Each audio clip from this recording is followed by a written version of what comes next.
Jadi ceritanya bulan lalu waktu saya mampir ke ARX Media atau Berlian.com, saya diberi oleh-oleh dua buah benda yang memang saya belum pernah lihat atau belum pernah pakai sama sekali. Yang pertama ini adalah sebuah PTM atau Paste Transition Material. Kelebihan dari material yang satu ini adalah dia jauh lebih tahan lama kalau dibandingkan dengan thermal paste konvensional, di mana dalam jangka waktu tergantung pemakaian ya, bisa setahun, bisa 2 tahun, bisa 3 tahun, pasti akan ada degradasi untuk si konduktivitas thermal paste itu. Kalau PTM ini enggak guys, karena dia memang bisa berubah wujud. Saat di kondisi dingin, di suhu tertentu, dia wujudnya padat seperti thermal pad. Tapi saat mencapai suhu tinggi tertentu, dia bisa berubah menjadi kayak lebih cair begitu, lebih kayak gel. Setelah itu kalau posisi dingin dia balik lagi menjadi padat. Jadi dia bisa bergonta-ganti wujud begitu ya. Intinya seperti itulah. Dan ID Cooling Frost PTM 2 ini adalah salah satu opsi PTM yang bisa dibilang termurah untuk kelasnya. Yang satu lagi ini adalah TG Putih Basic, sebuah thermal putih. Nah, kalau yang satu ini untuk pengganti thermal pad. Biasanya kalian kalau beli thermal pad kan agak membingungkan ya di sebuah VGA card misalnya. Ada yang tebalnya 1,5 mili, ada yang 1 mili, ada yang 2 mili. Bahkan dalam satu VGA card ini bisa bermacam-macam ketebalan yang harus kalian siapkan untuk mengganti thermal pad keseluruhannya. Nah, dengan TG Putih Basic ini ada 2 atau 3 macam kalau nggak salah ya, nggak cuma yang basic. Intinya yang basic ini adalah seri yang termurahnya lah. Ini kalian cukup membeli satu material ini aja bisa untuk menggantikan thermal pad keseluruhan VGA card kalian. Mau itu 1,5 mili, mau itu 2 mili, 1 mili. Karena memang ini bentuknya bisa kita bisa bentuk sendirilah. Seperti semacam wax atau malam begitu ya. Saya sih jujur belum pernah aplikasikan kedua material ini. Jadi sekalian aja nanti saya coba di VGA Radeon RX 580 8GB Sapphire yang tadi sudah saya tes sebelumnya dan sudah saya record seberapa tinggi suhu saat dia dilakukan benchmark. Kondisi VGA card yang satu ini sudah bersih guys, jadi secara heatsink dan fan nggak ada masalah. Tinggal kita ganti thermal paste lama dan thermal pad lamanya ke Frost PTM 2 dan TG Putih Basic.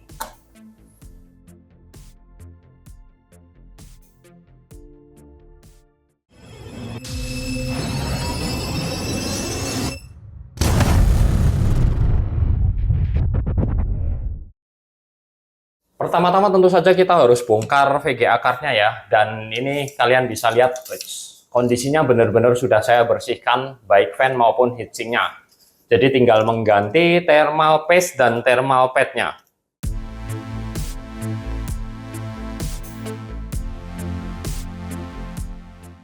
Oke, jadi seperti ini ya. Ini saya juga kurang tahu historinya karena ini saya belinya bekas dan katanya sih sudah direpasta, tapi kalian bisa lihat sendiri agak belepotan kemana-mana. Untuk thermal pad-nya pun kayaknya ini dari baru belum diganti, karena ini bahkan ada yang masih kering ya, sampai ketinggalan di sini nih. Ini benar-benar udah kering dan ini seharusnya memang sudah diganti sejak dulu. Kalau sudah sampai kering seperti ini, thermal pad ini nggak akan berfungsi dengan baik. Kalau soal thermal paste-nya nggak tahu nih, saya coba dulu. Sangat encer sekali thermal paste-nya. Ini pun sepertinya thermal paste murahan yang biasa dipakai buat repasta itu. Nggak mungkin ya pakai Arctic MX6. Dan untuk bagian belakang ini tadi saya sempat lihat ya guys. Jadi dia juga ada thermal pad-nya di sini ternyata. Selebar ini dan bentuknya juga custom. Dan karena ini posisinya di backplate yang nggak terlalu ngefek lah di pendinginan, jadi mending saya nggak ganti karena kayaknya bakalan susah kalau kita aplikasikan yang model thermal putih seperti ini untuk membentuk kotak seperti ini guys. Susah pasti. Kalau yang seperti ini nanti bisa untuk VRAM, jadi ini kita harus bersihkan dulu ya. Wah, ini benar-benar udah kering guys. Nah, ini sudah dalam posisi bersih keduanya. Tadi saya lap pakai alkohol juga ya. Ini hand sanitizer alkohol 70% bisa buat menggantikan kebersihan untuk apa ya, biasanya ada dapat semacam alcohol swab ya, tapi kita bisa pakai hand sanitizer. Oke, sekarang kita langsung aja unboxing Pros PTM 2 nya dulu guys. Nah, di dalamnya ini kita mendapatkan sebuah installation guide cara memasang, yang saya udah melihat beberapa review ya, katanya memasang PTM ini gampang-gampang susah, atau lebih tepatnya susah lah, nggak ada gampangnya, karena bisa gampang sobek di tengah-tengah. Kita akan coba kalau yang ID Cooling Pros PTM 2 ini seperti apa. Oh, ini di sini kita dapetin 2 lembar guys, dan ukurannya cukup besar ya. Ini kalau untuk GPU yang nggak segede ini juga sih die-nya. Ini kebetulan RX 580 memang gede ya. Ada beberapa yang cuma separuhnya, jadi bisa lebih ngirit, bisa beberapa kali pemakaian. Ini kita harus potong dulu nih. Saya potongnya agak sedikit lebih besar dari ukuran GPU die-nya, supaya nggak masalah sih lebih besar daripada lebih kecil ya. Dan ini kalau nggak salah ada 2 lapisan yang bisa kita copot satu persatu, dan harus sangat hati-hati guys. Pertama yang lapisan bawahnya dulu ini, jangan sampai retak nih. Setelah itu kita tempelkan ke GPU die-nya. Nah ini guys tantangannya guys. Saat saya mau mengelupas yang biru-biru ini, PTM-nya ngikut ke plastiknya. Jadi agak-agak susah. Atau saya salah ya? Oh enggak, lewat sebelah sini bisa guys. Harus pelan-pelan nih. Perlahan supaya dia nggak pecah ya, biar nggak sobek gitu, nggak ngikut ke plastik pelindungnya. Nah seperti ini. Ternyata nggak sesusah yang saya lihat di review-review luar ya. Mungkin karena ID Cooling Pros PTM 2 ini udah improve formulanya, jadi dia nggak gampang pecah atau nggak gampang sobek. Simple nih, langsung bisa jadi. Sekarang kita lanjut ke TG putih basic. Kita unboxing dulu ini. Tadi saya sudah info ya, kalau basic ini adalah yang versi paling murahnya. Dan yang paling murahnya aja menurut saya sudah mahal untuk sebuah pengganti thermal pad. Tapi paling nggak kita nggak harus beli beberapa jenis thermal pad. Dan FYI ini kita dapat banyak banget ya, ini spatula. Spatula yang bentuknya kayak perata aspal begitu guys. Ada 3. Sama semua sih ini. Kenapa dikasih 3 ya? Terus ini kita juga dapat, kita dapat sepasang sarung tangan untuk apply. Ya, karena memang ini kita harus membentuk sendiri ya. Jadi ini saya buka dulu nih. Kalian bisa lihat nih. Dia itu seperti malam atau wax. Seperti ini guys, dia. Warnanya pink, mirip thermal pad ya. Thermal pad memang ada yang warnanya pink. Dan ini bisa kita congkel aja pakai spatulanya ini. Seperti ini, sangat empuk sekali ya. Nah ini nanti tinggal kita bentuk aja, terus kita tempel-tempelkan ke beberapa chip yang memang seharusnya ada thermal pad-nya. Seperti tadi VRAM ini ya, ada 1, 2, 3, 4, 5, 6, 7, 8, dan IC power atau VRM. Kalau nggak salah tadi ada 4 di sini ya. Nah iya, yang sejajar ini guys. Ini bisa ditempel di sininya juga sih. Selain ditempel di chip, kalian juga bisa ditempel di heatsinknya, nggak ada masalah. Cuma kan kalau untuk ngepasin kayaknya lebih enak ditempel di chipnya ya. Dan ini benar-benar sangat lunak guys. Ini bisa hancur begini. Oke, saya coba apply dulu. Tunggu, harusnya saya pakai yang sarung tangan ya, supaya nggak terkontaminasi dengan jari. Pakai sarung tangannya ini malah lebih susah lagi guys. Lihat nih, dia hancur di sarung tangannya. Jadi mending saya pakai jari aja langsung ya. Saya cuci tangan dulu aja deh.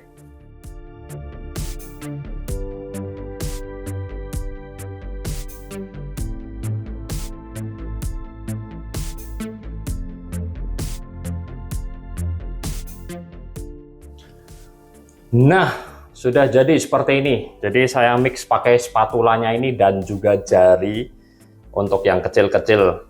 Ini saya apply-nya pakai ilmu kira-kira ya guys. Yang penting dia udah cukup tebal, dan nanti kalau kegencet dia ada kontak dengan heatsinknya ini Yang penting nggak ngambang aja lah. Jadi ya memang agak susah karena memang nggak ada takaran pastinya harus seberapa.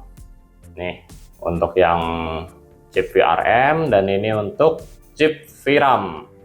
Sekarang langsung aja ya kita pasang kembali VGA card ini.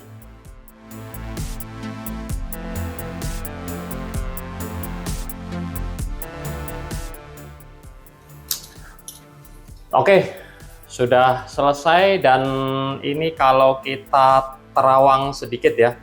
Nggak tahu kelihatan di kamera nggak ini guys. Tapi ini saya bisa lihat kalau thermal putihnya sudah bisa menempel. Jadi bisa menggabungkan antara heatsink dengan chip VRAM maupun VRM yang di depan ini. Jadi mestinya udah nggak ada yang masalah ya. Sekarang langsung aja kita coba pasang dan kita tes guys.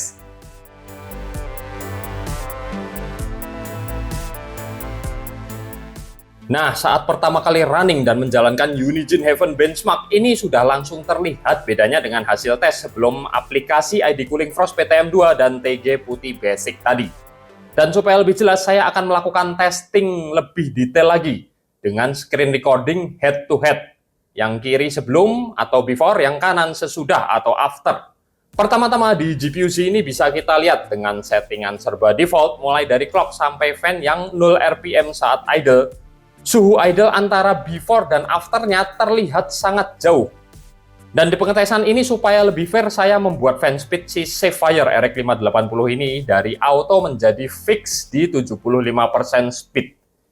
Pertama kita tes di Unigine Heaven Benchmark dengan preset Extreme di resolusi Full HD. Kalian bisa lihat bedanya saat selesai benchmark, di mana beda suhu atau temperatur GPU-nya turun drastis dari kisaran 77 derajat Celcius jadi kisaran 54 derajat Celcius. Kondisi pengetesan saya sama persis ya, termasuk casing, fan, dan suhu ambient ruangan saya yang ber-AC. Di sini bahkan GPU power draw yang terbaca sebelumnya di kisaran 140-an watt turun jadi 130-an watt guys, tanpa ada penurunan performa sama sekali. Berarti suhu atau temperatur juga bisa mempengaruhi efisiensi ya, walaupun cuma sedikit. Kedua kita tes di Unigine Superposition Benchmark dengan setting 1080p Extreme. Di sini juga sama, selisih atau beda suhu GPU before dan afternya sangat jauh. Dan lagi-lagi bacaan GPU power draw juga jadi lebih efisien. Mungkin memang suhu lebih panas membuat tarikan daya listriknya lebih boros. Karena ini saya nggak utak-atik clock speed, voltase, power limit, atau apapun itulah kecuali fan speed yang saya jadikan fix ke 75%. Kalian bisa lihat sendiri dari hasil skornya, yang mana keduanya masih sama-sama aja. Ada selisih tipis ini juga karena marginal error yang wajar. Terakhir sebagai pelengkap, ini saya tes di game Arknights Anvil di resolusi Full HD dan grafis quality very high. Di sini saya kayaknya nggak perlu mengulangi komentar lah ya, karena hasilnya sama-sama aja seperti saat benchmark sintetis tadi. Jujur saya sendiri juga takjub guys melihat beda atau selisih bacaan temperatur GPU-nya. Bisa sejauh ini loh.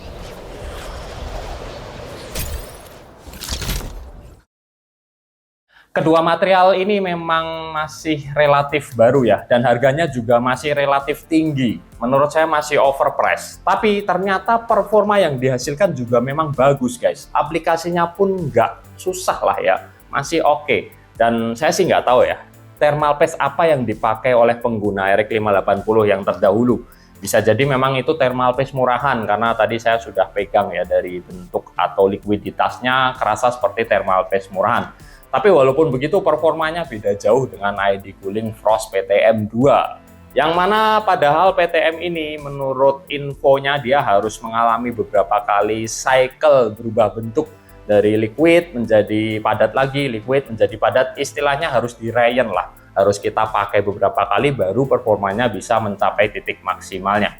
Tapi ini saya baru-baru aja udah langsung jauh di atas thermal paste apalah nggak tahu mereknya bawaan dari RX 580 bekas ini.